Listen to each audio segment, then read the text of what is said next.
Man, today I've been, this is like the first week of school, right, for the kids.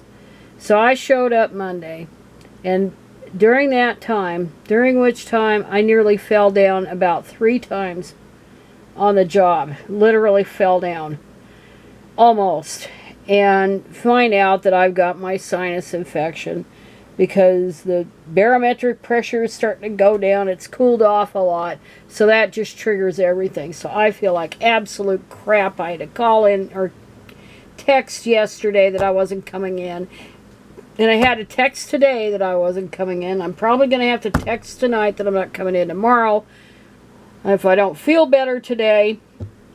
And that's not the way to get off on a start off a new school year. So that's where I'm at.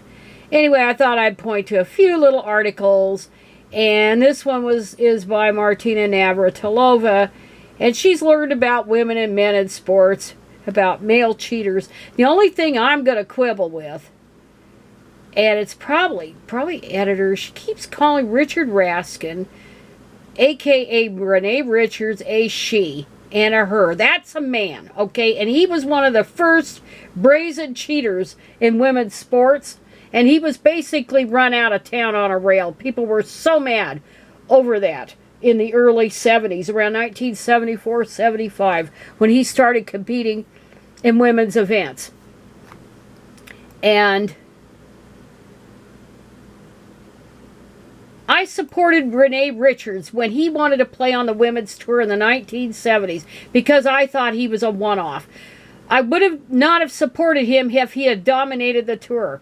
It doesn't matter whether he would have dominated the tour or not. He wasn't supposed to be there. Little did I know that rowing, weightlifting, lacrosse, field hockey, basketball, volleyball, surfing, skateboarding, pickleball, and even disc golf, believe it or not, would be struggling with this issue today, with men insisting on their right to play in a female category, the right to cheat.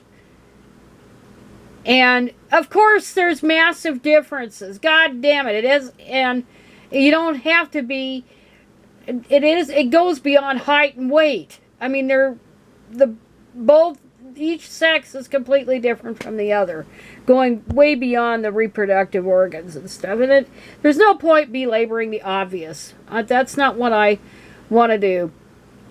But anyway, I'm glad she's speaking out. Let's put it that way, bottom line. And then, this isn't bad. This is an NCAA coach that's trying to protect women's sports. But I have a problem with the Independent Women's Forum contaminating everything it touches, because the Independent Women's Forum was founded in around 1992 by the late Barbara Olson and the late Rosalie Silberman.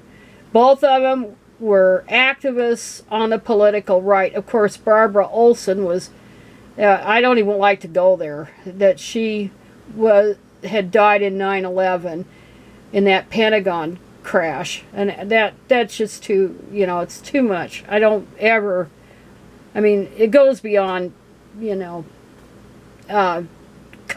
saying that was just a terrible tragedy. And Silberman died a few years after Olson. But they were heavily bankrolled by the usual suspects on the political right, the usual foundations, the John Olin Foundation, the Lyndon Harry Bradley Foundation, and the Scaife Foundation. That's just a few of those that were bankrolling Independent Women's Forum. Independent, don't you like that?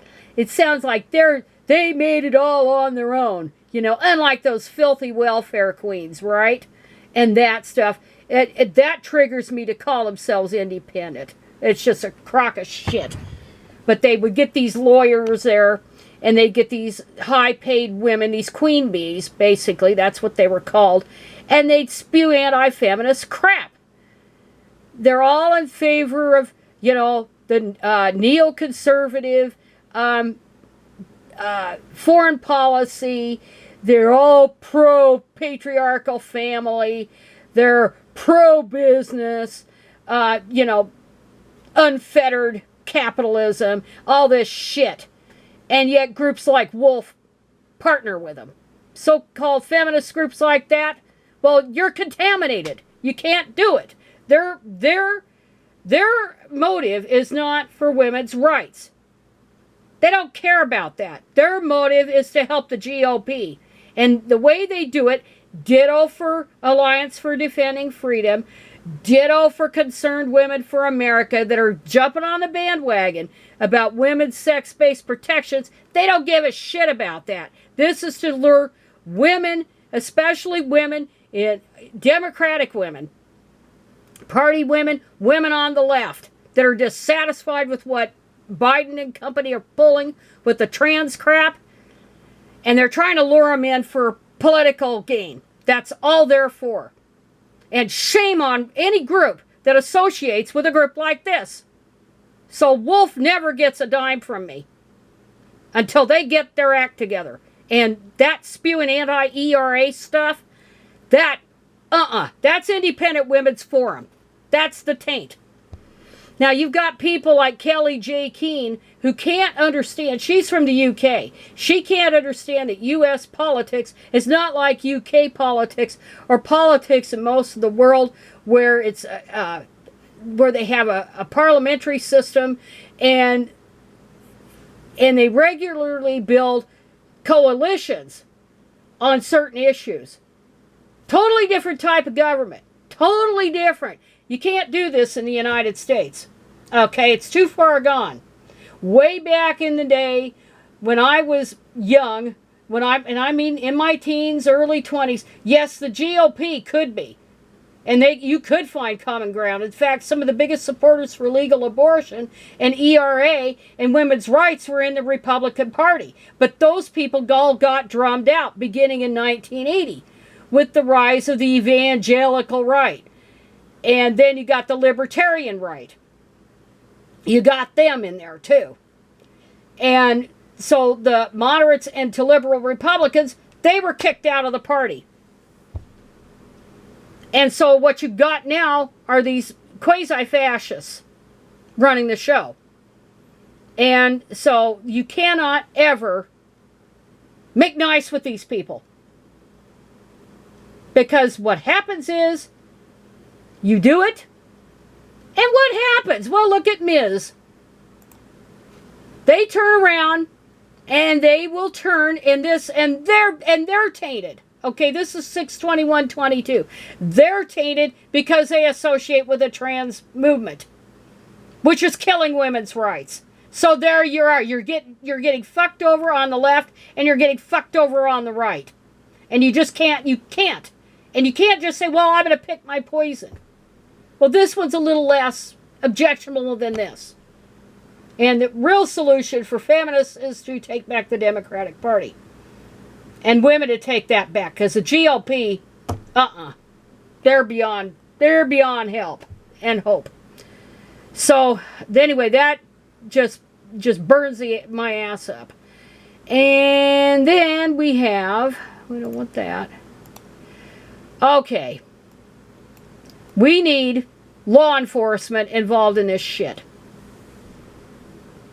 Why are these academics not being investigated for child molestation? Why are they not being investigated? I should say possible child molestation. I should not say child molestation. But this should ring the alarm bells. Anybody that's pushing this crap, getting rid of age of consent laws, of course, that's the ultimate goal of the trans movement. And that shit, queer theory, that's the ultimate goal. Is to legalize this crap.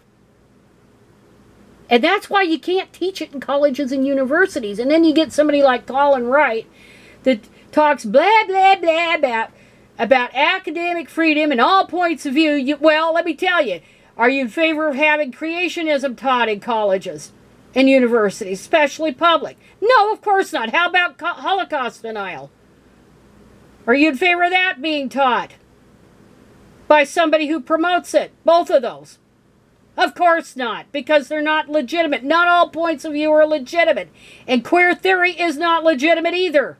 It doesn't belong there. It doesn't belong anywhere except in law enforcement to investigate the purveyors of this goddamn shit. So anyway, a leading academic journal has published an article. This is from Redux. Again, I'll put it in the first comment because YouTube flags that stuff. Questioning the need for age of consent laws and claiming that discussions of youth sexuality are unjustly hindered by cancel culture. The author, Marshall Burns, is a physicist and technology entrepreneur who was involved in the development of the early computer industry and operates a website called Consenting Juveniles. Oh, Jesus Christ. Time to investigate him. And then in his article, which was published in the Archives of Sexual Behavior in June, entitled The Elephant in the Room, Youth Sexuality, Byrne argues that sexual relations between youth and adults, and this is the article,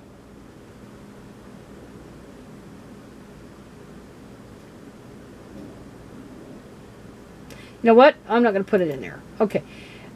Is wrongfully seen as a contentious issue. Oh my fucking God. In society.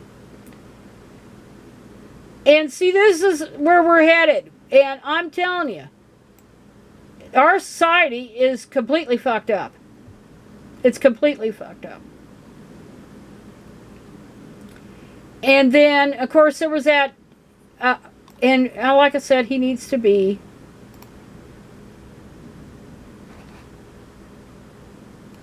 of course, the ACLU.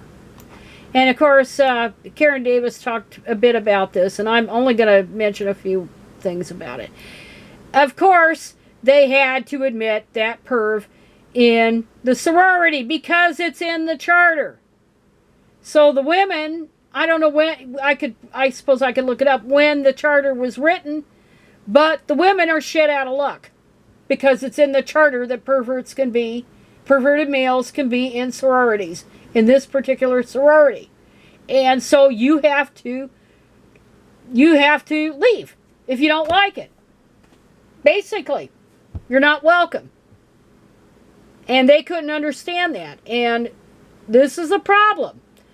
That I went around and around and around with somebody on this, on one of the sites. Women can't just roll over and play dead. And just whine and think that, somebody else is going to do the work. No, you have to do it.